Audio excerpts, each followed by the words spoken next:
Locks are an important topic in Java. So let's learn about the locks. What exactly are locks?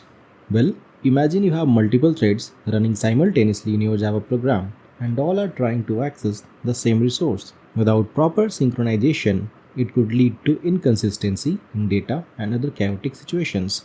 That's where locks come in handy. Locks provide a way to control access to shared resources, ensuring that only one thread can access the resource at a given point of time. Thus, it helps in preventing data corruption and other concurrency issues. You may wonder that it's sounding very similar to what the synchronized blocks do. Well, you are right in thinking so. So now let's learn the difference between using synchronized blocks versus the locks. In Java, when it comes to managing concurrent access to shared resources, two commonly used mechanisms are available. These are synchronized blocks and locks. Let's start with the synchronized blocks.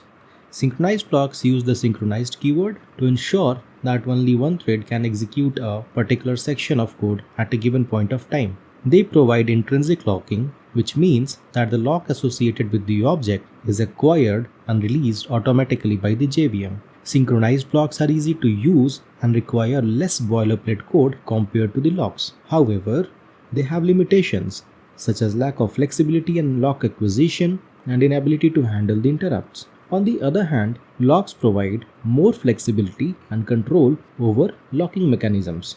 Java lock interface and its implementations allow to manually acquire and release the locks. Moreover, you could acquire and release the locks in any sequence and in any scope, which is not possible if you use synchronized approach. So, when you should use synchronized blocks versus locks? Use synchronized blocks for simple synchronization needs, where flexibility and performance are not that critical. Use locks for complex synchronization scenarios, where fine-grained control and flexibility are required.